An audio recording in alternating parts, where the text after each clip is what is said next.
unlucky. I thought we lacked that bit of cohesion without Deutsch. Like some of the players seem to do better when they're pushed up lines. Like with Golovkov out, I think Hansen's done really well moving up to the Pellini and her line. Yeah, he's done really. I thought, and I this is going to be another controversial one. I think Lepine's properly stepped up since he's moved up a line as well. Yeah, I think he actually played well the whole weekend. To be honest, he actually stepped up a little bit and showed some leadership. Because there was because there's that the third game. There was one where he literally got it.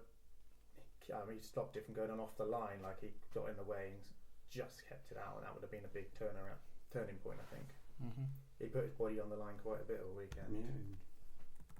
Obviously, just going off topic slightly, but Jake Hansen ended the competition with the most amount of points out of any team with 6, 2 goals, 4 assists.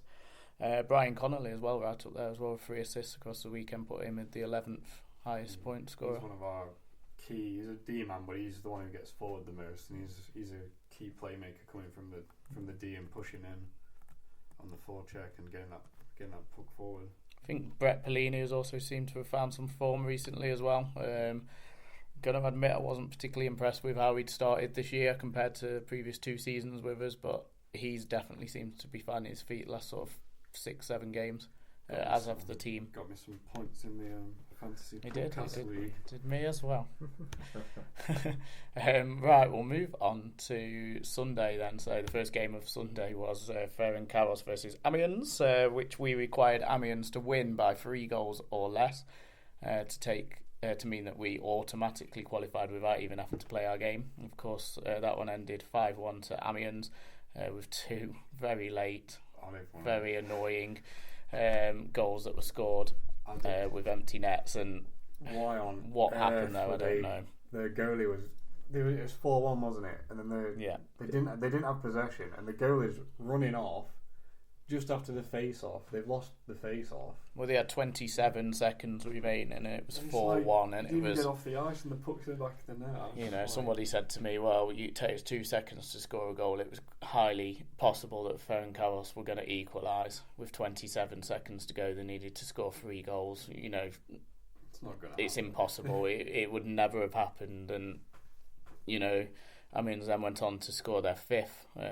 Obviously, again an empty netter. Yeah. And it meant that it was all to play for, and all the pressure on Panthers for the final game. But at the end of the day, it's down to us, isn't it? It's not.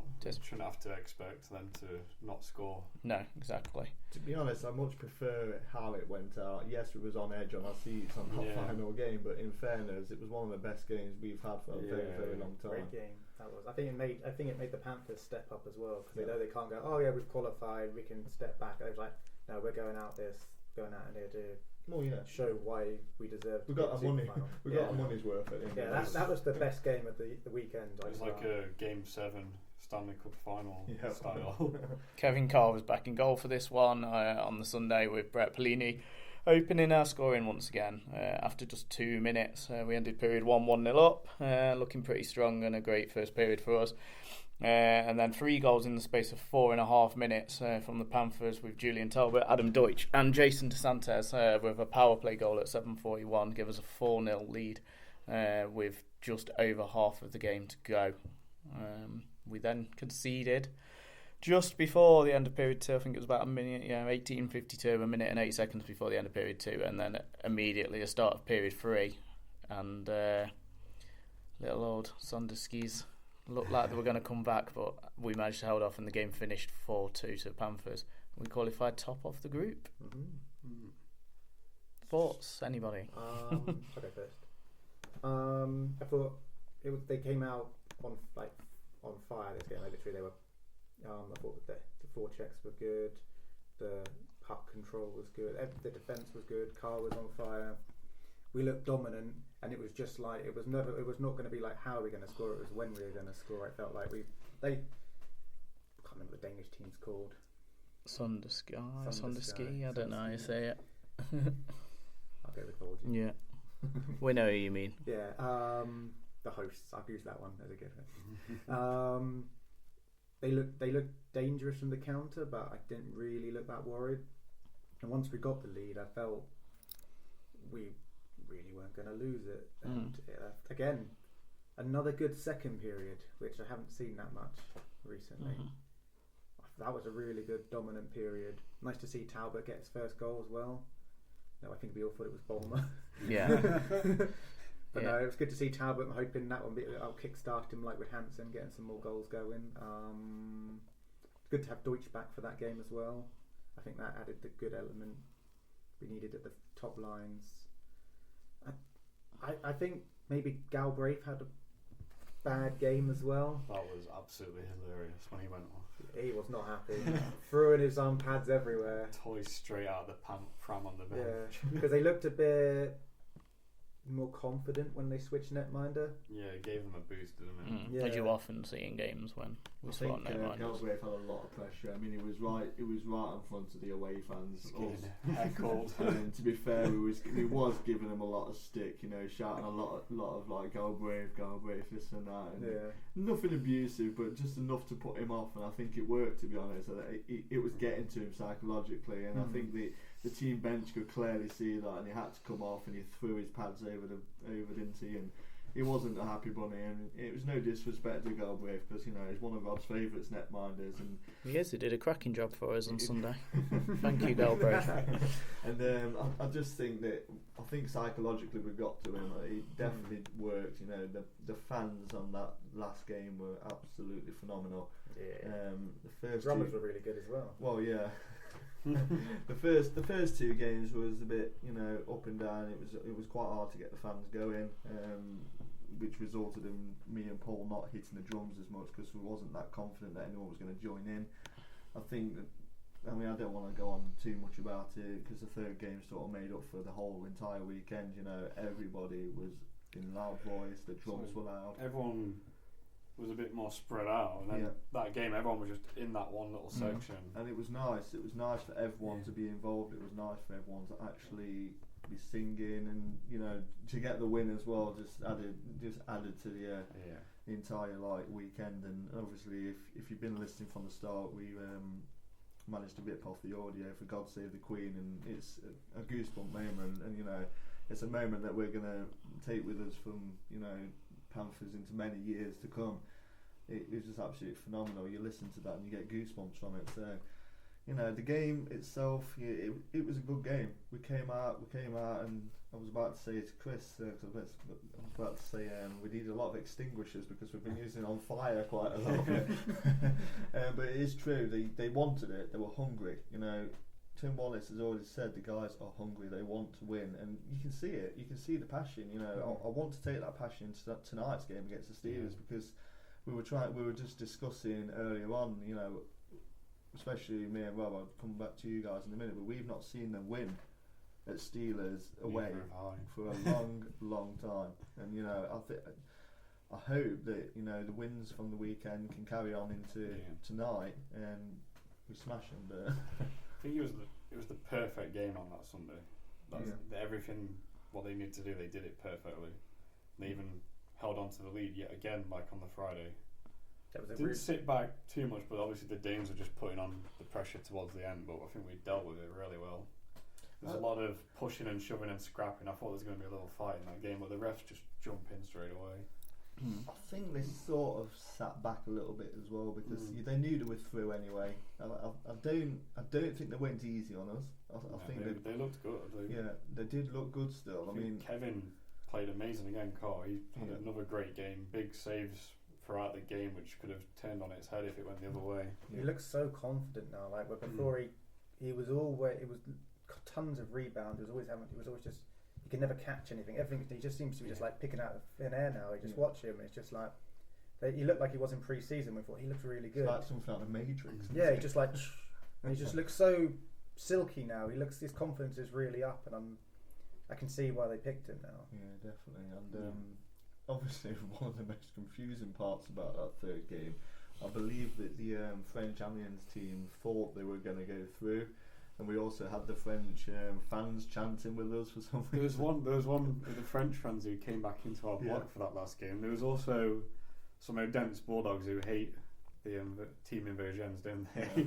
They came over and they were with us all week. And there's some, I think, a long time ago when we played the Hamburg Freezers, There was a bunch of Hamburg fans with custom jerseys with the Panthers logo on them. It was with us all weekend. And there was a few other fans from... The German man in his suit all weekend, wasn't it? Christian, that was the one. Hero of the weekend. Yeah. Bringing the French fans a drum over.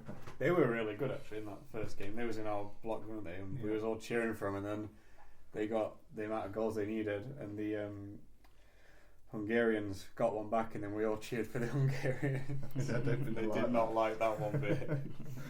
But no, the Hungarians have obviously decided to screw us over.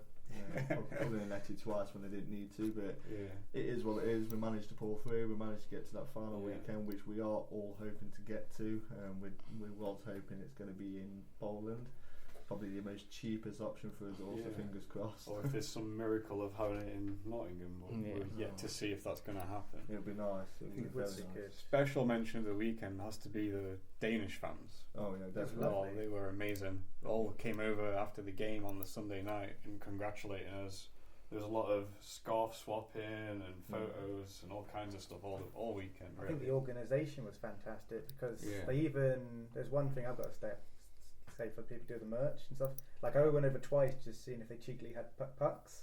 And they actually made them specially for us. And they made. And then they kept asking me for them because I did that every time. They go, "Are you going to buy a puck?" And I was like, "I'll come back later." And I was like, "At the end, I got one. They're really nice, but they made them specially for us." Like, and all the programs were free for everyone. They kept putting them out every single night. You finally got one. Yeah, and I finally didn't leave one on the steps. No, they were fantastic notes. I mean, the arena itself was absolutely amazing. Man, I had to be honest, I had enough of sausage over the weekend. I was going to say, is anyone sausaged out? I think I can never get enough sausage. Cheesy sausage, dark beers. And by the end of the weekend, I'm sick of the sight of seeing sausage, to be honest. But yeah, the weekend was absolutely phenomenal. We had a bit of ups and downs over the weekend, but overall, very good weekend, very good result for the Panthers. I'm just hoping that the final weekend is going to be just as good. Anywhere but Belarus, please. Yeah, if you're listening, Belarus. Okay, so I'm going to ask you all for your standout player of the 3 games. We'll start with Matt. Lakovic. Why? Because he's just the best, isn't he? He's just the best on there. No. Standout player, obviously I do like Lacko, but he didn't really play a lot over the weekend, I don't think, in a couple of the games. But for me, Pelini, certainly a standout player. He just ups his game when it comes to competitions like this. When he's playing for GB or when he's playing away in European games, Continentals, he just steps up his game, and I don't know, he seems to be a lot better. He's so elegantly put on the ice, isn't he? And he puts his body on the line regardless, and I think he was a standout player for me in the weekend. Yeah. Chris? Kevin Carr. He's really stepped up recently. Kept us in some games where we're getting pummeled, and he just seems to have brought the whole D's confidence is much better as well. They're all playing for each other. And I just don't really feel like we're going to concede with him in goal now. Mm-hmm. And if we is, it's like a lucky bounce or an unlucky rebound. Let's hope it doesn't let 8 in tonight. Nothing could be more as unlucky as Alex Leclerc last night. I don't know if anyone saw it in the Glasgow Dundee game. Did anyone see his goal? The goal? No, it bless him. He thought he'd got it between his pads and it just sort of rolled back, stopped literally on the goal line, and Glasgow just tapped it in. It was the weirdest goal I've seen. On Sunday when it went over Kevin's head. Yeah. It's on the line. It looked like he was going to go out, and then it just dropped down the back of him and went in somehow. Because we had one where it almost went over, where I think it was Galbraith thought it had gone in. We thought it had gone in. We saw it. They panicked when it was slowly just creeping over the line. They got it off just at the end. Yes, that was true. Dean player of the week. Dean. You know Kevin Carr as well. Yeah. I thought the 2 games he played, the saves he made were absolutely vital to us winning and topping the group and getting through. Yeah.